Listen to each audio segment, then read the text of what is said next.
오늘 이슈의 참견 들어가 보겠습니다. 오늘 첫 번째 이슈 화면으로 만나보시죠. 알루미늄 가격 연일 최고치 이유는 알루미늄 가격의 고공행진 소식이 나오면서 알루미늄 관련주의 주가가 함께 랠리를 펼쳤습니다. 오늘은 좀 쉬어가는 모습을 보여주고 있는데요. 알루미늄 가격 상승세가 계속 이어질 수 있을까요? 서용환 전문가님. 예, 말씀해 주신 대로 알루미늄 가격세가 매우 높게 나오고 있습니다. 골드만삭스에서는 알루미늄 12개월 목표가를 3,200달러로 이렇게 설정을 했다고 합니다. 현재 알루미늄 가격이 톤당 2,700달러 후반대로 형성이 되어 있는데요. 이는 런던 금속거래소 기준 지난 11년도 5월 이후 최고 수준입니다. 이렇게 가격이 급격하게 오른 이 원인은 여러 가지인데요. 첫 번째로 전 세계 알루미늄 생산의 60%를 담당하는 중국이 탈탄소 정책으로 생산을 감축하고 있다는 것입니다. 두 번째로는 전기차에 일반 철보다 가벼운 알루미늄의 채용이 늘어났다는 것입니다. 아무래도 가볍다 보니까 주행거리 향상에 도움이 되겠죠. 그리고 세 번째로는 각종 인프라, 그리고 신재생 발전소 등의 알루미늄이 많이 쓰인다는 것입니다. 태양광 발전 패널만 해도 그 골조가 알루미늄으로 만들어지는 것을 보면은 쓰임이 많이 늘었다는 것을 아실 수 있죠. 그리고 마지막으로 가장 중요한 이유는 바로 기니에서 일어난 쿠데타입니다. 기니는 알루미늄 원료가 되는 보크사이트의 전 세계 생산량 중 20%를 차지하고 있습니다. 그런데 기니 군부의 쿠데타가 성공을 함으로써 기니 내의 광산 생산이 원활하지 못할 것이라는 예측이 나오고 있습니다. 그러면서 선물 시장이 요동을 치는 것이죠. 실제 군부가 쿠데타에 성공한 경우 생산 수단을 점유하거나 이 광산을 직접 운영하는 그런 경우가 많이 있는데요. 근데 아무래도 노하우가 없다 보니까 운영이 잘 되지가 않겠죠. 중국은 보크사이트 수입을 기니에서 거의 전체 수입에서 60%를 하고 있는데요.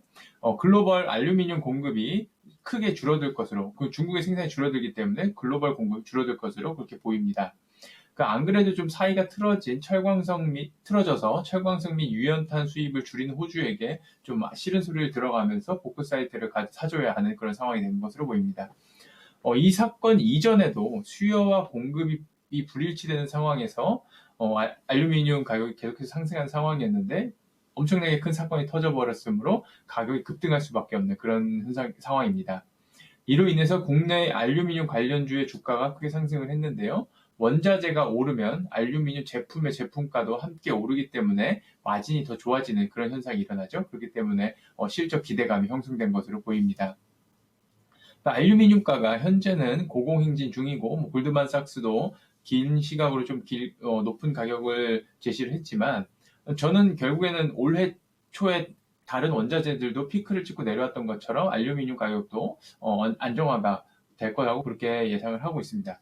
가격이 너무 오르게 되면 수요처에서도 수요를 줄이게 될 것이고 그리고 공급처에서도 공급을 늘리게 되는 것은 자연의 법칙이라고 말할 수 있겠죠.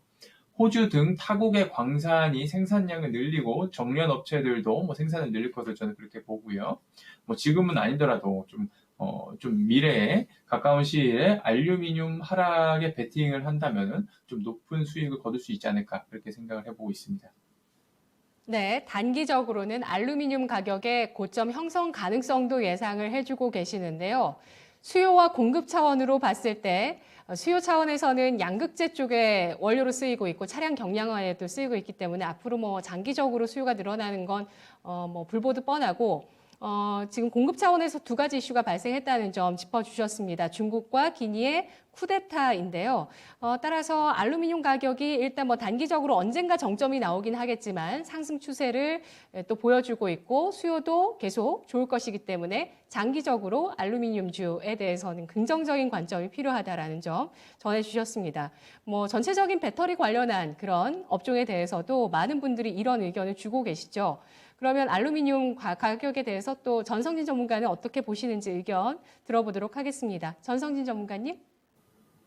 네, 유동성이 풀린 시장에서 실물 가격이 상승하는 것은 자연스러운 일입니다. 즉 유동성 공급에 의한 것이죠. 그런데 알루미늄의 경우에는 조금 다른 것 같습니다. 경제학의 기본인 수요와 공급에 의해서도 충분히 설명되는 것 같은데요. 수요는 많아졌는데 그에 따른 공급량이 따라주질 않으니 알루미늄 가격은 지속적으로 상승할 것으로 보입니다. 여기서 중요한 거는 왜 공급량이 줄었냐의 문제인데 델타 변이, 말씀하셨듯이 기니의 군사 쿠데타, 또 중국의 케이스 등 원산지에서 발생하는 변수들로 인해 가격 상승이 더 탄력을 받는 것 같습니다. 한때 알루미늄 제조업체인 알코아의 실적이 향후 경기를 가늠하는 지표가 된 적이 있었습니다. 현재의 가격 상승은 경기가 좋아진다는 긍정적인 신호로 봐야 할 때라고 말씀드리고 싶습니다. 네, 알겠습니다. 역시 긍정적인 관점을 제시를 해주셨는데요. 알루미늄 관련주 보겠습니다. 어제까지 올라갔을 때 알루미늄 관련주 매기 확산이 눈에 띄었습니다. 어떤 기업이 알루미늄 소재를 생산하는지 시장에서 종목 찾기가 이어졌는데요. 관련주 가운데서 관심 갖고 계시는 종목 어떤 종목일까요? 서용환 전문가님. 예, 그 먼저 조일 알미늄입니다. 동사는 광폭 아변 제품을 생산을 해서요. 알루미늄의 다양한 특성을 살린 각종 건축재, 자동차 소재, 그 보온재 등 다양한 제품을 좀 생산을 하고 있습니다. 최근에는 알루미늄 박 생산 증대에 대한 이슈도 알려지기도 했죠. 이런 호재에 더해서 알루미늄 가격 상승으로 인해 동사의 주가가 추가적으로 크게 상승하는 그런 계기가 됐습니다. 그동안 연일 급등을 했기 때문에 오늘은 좀 하락이 조금 나오고 있습니다. 저는 근데 이건 일시적인 좀 하락이 아닐까 싶습니다. 왜냐하면은 알루미늄 가격이 계속해서 상승을 하고 꺾이지 않는다면은 약간의 조정을 거치고 상승 추세가 좀 이어질 것으로 보이고 있습니다. 지금 매수하시기는 조금 어려운 그런 좀 자리인 거는 맞습니다. 그리고 다음에는 PJ 메탈입니다. 동사는 알루미늄 제강 공정 시에 투여되는 탈산재 그리고 조제재 등을 생산을 하고요. 그리고 알루미늄 빌렛을 또 생산을 하기도 합니다.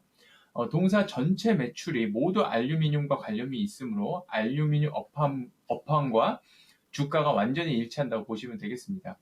어제 주가가 많이 상승을 하고 오늘도 좀 추가로 상승을 하고 있죠. 홀로 상승하고 있습니다. 알루미늄 관련주 중에. 다른 알루미늄 관련주와 다르게 실적이 뒷받침되고 밸류에이션 매력이 그동안 있었기 때문에 이렇게 추가적인 상승이 있는 것인데요. 따라서 저는 이 종목이 가장 알루미늄 관련주에서 매수하기 올바르다고 생각을 해서 단타로 접근하시기 좋다고 좀 제가 화요일 장후 시간으로 저희 회원분들한테 좀 추천을 드리기도 했는데 지금은 조금 오른 상태이긴 하지만 아직도 좀 밸류에이션 매력이 다른 주식에 비해서 있다라고 생각을 하고 좀 관심 있게 지켜보시라고 좀 말씀드리도록 하겠습니다. 네, 저렇게 올랐을 때, 그런데 밸류에이션이 매력이 있을 때 정말 고민이 되는데요. 우리 라라님께서는 저런 알루미늄 관련주 투자 경고 딱지 붙는 거 아니냐고 우려를 해주십니다. 단기 급등이 크게 나올 때 그럴 수도 있고요. 어쨌든 알루미늄 관련주가 장기적인 트렌드를 형성할 것으로 예상을 하고 있는 그런 상황에서 관련주를 잘 챙겨 놓으시는 것도 좋을 것 같습니다. 최근 급등한 두 가지 종목 확인을 해봤고요.